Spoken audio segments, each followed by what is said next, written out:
Le principal point que je retiens de cet atelier consiste vraiment dans le parallélisme qui existe entre les problématiques énergétiques, électricité principalement, et les problématiques de l'eau. Nous avons vu, en particulier du fait de l'hydroélectricité, que toute atteinte au changement climatique sur les volumes d'eau aura obligatoirement un impact sur la production d'électricité. Nous avons vu également, et ça faisait partie des éléments que je présentais moi-même, que l'impact des entreprises qui travaillent avec l'eau ou directement sur l'eau sera impacté par le changement climatique et donc également par les problèmes énergétiques et les gaz à effet de serre. Et donc il y a un lien réellement fort entre les deux questions. Alors l'atelier, je pense qu'il était très riche, donc je pense que chaque participant y a trouvé des choses intéressantes. Au-delà de l'information technique, une réflexion qui dit on doit travailler ensemble sur ces questions de comment on s'adapte au changement climatique. Sur ce sujet de la transition finalement énergétique en lien avec l'eau, qui est un sujet qui paraît peut-être un petit peu nouveau, novateur, on s'aperçoit à travers cet atelier que nos industriels, que nos collectivités, que nos ONG, également nos organisations de recherche, ont déjà beaucoup d'expérience dans ce domaine et cette expérience mérite d'être valorisée. Finalement,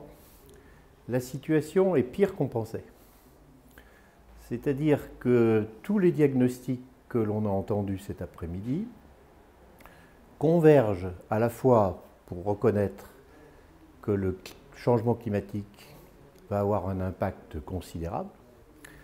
et que même par rapport au dernier rapport dont on avait connaissance, y compris le tout dernier du GIEC, les conséquences sur la gestion des ressources en eau vont être rapides et d'une ampleur jusqu'ici inconnue. Il va falloir revoir dans un délai extrêmement court, qui se compte en quelques décennies, mais on parle déjà de 2050, et 2050, en matière de gestion de la ressource, c'est demain matin.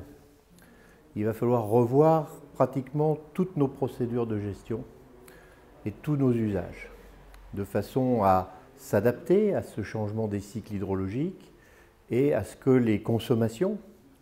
s'adaptent à la ressource disponible. C'est un changement considérable et je crois que c'est un message fort qu'il faut qu'on fasse passer à la fois bien sûr aux décideurs mais aussi à tous nos concitoyens. Il y a un enjeu de société, sans doute sans vouloir être trop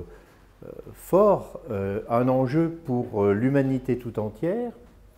qui est celui de mettre la ressource en eau en priorité quasiment absolue des futurs objectifs du développement durable des Nations Unies pour l'après 2015. Et ça, je crois que ça ressort de cet atelier. Il faut maintenant, évidemment, que ça sorte de nos petits cercles pour être largement diffusé et surtout qu'on arrive à convaincre ceux qui prendront les décisions dans les processus, notamment de préparation de ces objectifs du développement durable dans le système des Nations Unies,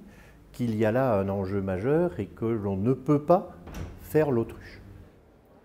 J'espère avoir au moins présenté l'une des problématiques que les gens pouvaient se poser sur le lien qui existe entre changement climatique, eau, énergie, et donc qu'ils ont trouvé, sinon des réponses à leurs questions, du moins des sujets de réflexion pour l'avenir, car pour certains, la connaissance de l'eau et des problématiques de l'eau était vraiment hors de leur champ habituel de réflexion. Et le fait d'associer les deux aujourd'hui, on doit remercier l'Observatoire de ce point de vue, a été tout à fait novateur. Moi-même, j'ignorais une partie des questions énergétiques. Je pense que ceux qui étaient éloignés des questions de l'eau ont pu voir qu'il y avait vraiment des liens très importants et fondamentaux et que c'est en ça que cette réunion d'aujourd'hui et cette discussion que nous avons eue sur la corrélation qui existe entre changement climatique, eau et énergie pouvait avoir certainement des développements ultérieurs. J'espère y avoir participé. J'ai noté l'importance des changements qui nous arrivent dessus, du fait des évolutions notamment climatiques, mais pas seulement climatiques, c'est-à-dire également des l'urbanisation, les changements dans l'économie et dans les établissements humains, dans la répartition de la population, etc. Et par rapport à ces changements, ce qui paraît clé, c'est de nouvelles nécessités, de nouvelles visions sur l'eau et sa gestion et son aménagement, et qui remettent beaucoup plus le métier de l'ingénierie, la recherche de solutions au centre de la question. On voit bien les interconnexions entre tous ces sujets-là. Et donc, il faut apporter des solutions de façon intégrée. Il est évident que si on travaille sur les questions d'énergie, les économies d'énergie, les nouvelles énergies renouvelables, il faut aussi se poser la question de l'intérêt de tout ça dans le domaine de l'eau, de voir l'intérêt également de tout cela en matière de sécurité alimentaire et également en matière de lutte contre le réchauffement climatique et d'adaptation à ce réchauffement. C'est un atelier qui était voulu pour à la fois échanger de l'information qui souvent reste très cloisonnée entre des spécialistes et d'autre part essayer de faire se rencontrer des milieux qui ne sont pas forcément ceux qui travaillent tous les jours ensemble. Eau, énergie, agriculture, changement climatique sont des spécialités. Et donc aujourd'hui, on a eu la chance d'avoir autour de la table des représentants de l'ensemble de ces secteurs. La conclusion, c'est que leurs diagnostics convergent et que l'on ne peut plus ne pas travailler ensemble. Donc le fait qu'ils soient tous là, qu'ils aient fait les uns et les autres la preuve qu'ils étaient capables de non seulement cohabiter, mais collaborer, c'était l'objectif de cet atelier, donc je pense qu'on a atteint 160% de nos objectifs. Sur ce thème de l'eau, de l'énergie, du changement climatique, de la gouvernance des ressources, à la fois hydrauliques et énergétiques, il y a plusieurs processus en cours, à la fois dans des instances très officielles au niveau international, européen ou national en France.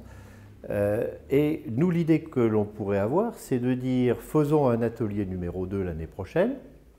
à peu près à la même époque, qui serait cette fois non pas un atelier visant à dresser l'état des lieux,